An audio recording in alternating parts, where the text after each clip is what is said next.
other key game from this week was Houston at Jacksonville. This was a game. Both teams were 4-4 going into this game. It was a AFC South showdown. Of course, we all know how the game ended. DBs are taught to slap the ball down, and it backfired this time. Who's to blame here? Is it the DB's fault? Is it is the rule stupid? I mean, who's to blame here?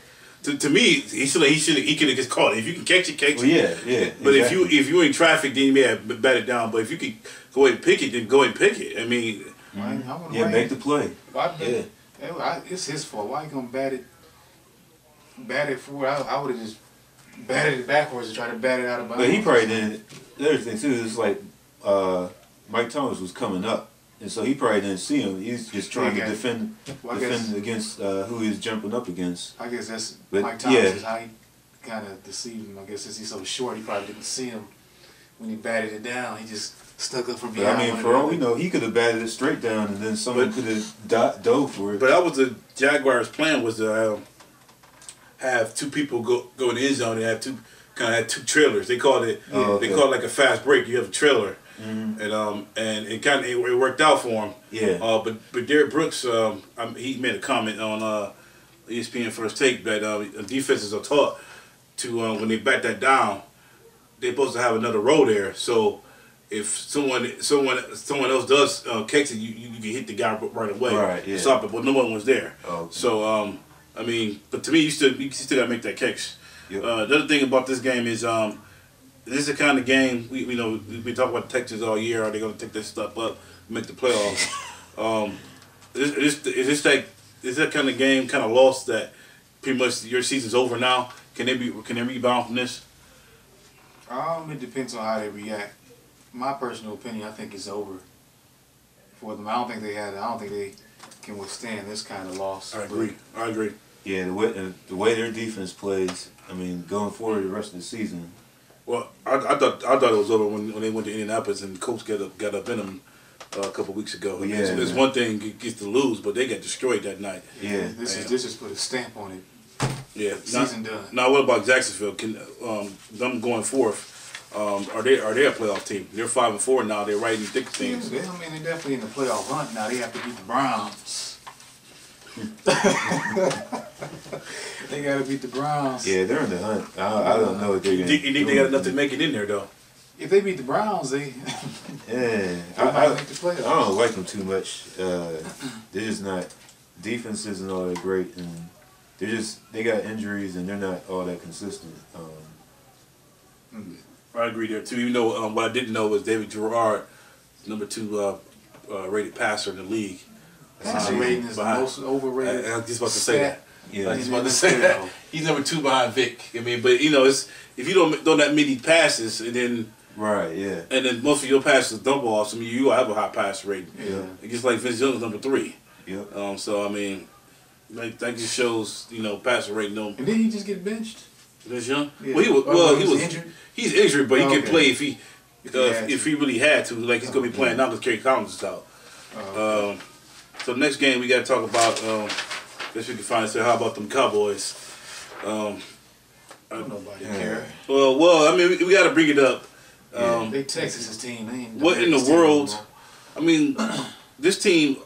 I've never seen them play that much enthusiasm all week. Apparently, Jason Garrett this week put the hammer down. He made guys come to practice on time. If you weren't in practice on time, you weren't getting in. He instituted a dress code. He instituted. They actually practiced with pads this week for the first time. Why did they do these things before? Because Wade Phillips was the coach. I don't know. That but Jason Garrett was still every team should be able to. Jason Garrett was still assistant coach. Shouldn't he still have some say? Nah, I mean you still got to go by the head coach, even though you're assistant coach. So you blame it all on Wade Phillips. You mean tell me the team you can't blame it? They're professionals. They're supposed to be able to. I blame it on Jerry Jones and Wade Phillips. The players got to hold some responsibility too. That's redundant. I mean, of course, they're the ones that are playing, but you got to have a leader, someone that everybody respects and knows what the hell they're doing. Well, the one thing that, okay, let's go back to the game itself. The one thing that came out in this game though, they still don't throw the ball. They still don't run the ball enough. Yeah, they still don't. Yeah. But the one thing that I noticed now, it seemed like they're geared. Miles Austin was the #1 receiver. Now this they were going to Dez Bryant as #1 receiver, and it seemed like they had so many big plays in this game. Mainly off of Dez Bryant. Felix Jones got some more carries too. I don't know why can't he just be the feature back? I mean, that's what I don't understand. Yeah, I don't understand that either. But the other question is, if Jason Garrett continues to show this success the rest of the year, does he keep the job? Well, the best he could do is what, 9? Yeah, 9 and 7. Yeah. And even then, that doesn't guarantee that they'll get in the playoffs. Well, if they was in the NFC West, that'd be they definitely win the division. They run away with it. Yeah. You know what? What's that? I'm sorry. I still think the 49ers might end up winning that. Hell yeah. I still think they might end up winning the AFC West. but yeah, they definitely got the talent to win. To win the rest of the games, the Cowboys. So that wouldn't surprise me. And he definitely should keep his job. If that happens, or if he comes close to that, he definitely should keep it. All right, next game was the Monday night game. Was that a game? Well, yeah, I guess we want to call it the Vic Show. It looked like you playing with Vic O'Madden. That's what it looked like. Right. The Eagles jumped all over them. 28-0 in the first quarter, 35-0 starting the second quarter.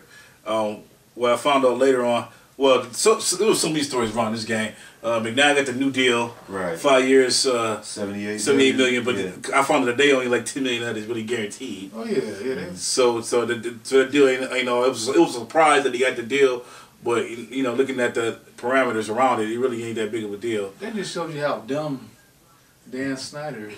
Well, actually, if only $10 million is guaranteed, I think that's a good move because they finally got some stability at quarterback, which is something they haven't had in the last 4 years. Even though, I mean, he's still better than anything they had before, and anything that's out there. Still ain't. It's not a stable situation. It's better than what they had. Come on, we got Rex Grossman, and who else did they have? Jason Campbell. Like I said, it's still better than anything they didn't have. Say that. Why spend? You're not gonna keep this guy. You pretty much know that. I mean, I guess in the way kind of with the labor agreement, everything is kind of clouded. But other than that, I don't see any reason why to make this deal at all. I mean, you already you only got to pay $10 million of it if guaranteed. Well, why even pay $10 million? Why even waste that money? Pay $10 million when you know you're risk years. They didn't waste way more money than $10 million on players over that 10 years. I know. $10 million to them ain't nothing. Yeah. I guess so. I guess that's a step in the right direction. But you see T.O.'s comments. No, he was like, how dare them play? He said something about how dare them pay McNabb his money, and then he goes out and plays that kind of game. Where's your justification? He said something. I agree. I agree with T.O. All right. Well, this was the Bang Vic show. Before the game started, then who's the someone was talking trash. But you hear what he said though. Laurent Landry was. He was talking trash to Deshaun Jackson, called him saying "lights out" because he had the concussion. So the fight started. They was about to get into a fight, and then the first play. So the first play, I mean, pretty much the Eagles were pissed coming out of the locker room right away. They showed it too. Yep. And they said, what's his name? Mike Millen said what's his name? Matt Millen, that guy that came general manager. He said like the first play, he said he was gonna go deep. That's what they said to the announcers, and they went deep. Because they said they scouted in practice, and from the last guy that they had Landry pretty much spying Vic the whole game, and so they knew he was from the last time they played. So they knew the deep stuff was gonna be there. Yeah, he ran past Deshaun Jackson ran past 3 dudes. Yeah, that was still just pure speed though, the way he just. And did you hear Deshaun Jackson's comments after the game? He was like, "We came out like a bunch of caged pit bulls." That was funny. He used that. You saw the dogs out there. There were dog owners. But the Eagles pretty much beat up on the Redskins. Are the Eagles the team to beat now in this division after the way the Giants played? Yeah. They definitely in the count. It's between them and the Giants. Yeah. I mean, that's kind of to win the division. They kind of Giants were up. They kind of even the playing field with the Giants. Now they should be facing. Aren't they facing off against each other soon? That was my next segue. Yeah. Oh, okay. Okay. Yeah. But yeah, it's going to. I guess what's the next game? All right, well, that was the last game we were going to preview from this week. But I guess we can take a quick break, or what were we looking at time? Yeah, we can take a break. Yeah, we'll take a quick break, and then we'll come back. We're going to preview next week's games, and then we're going to maybe talk about a few other tidbits from around the league.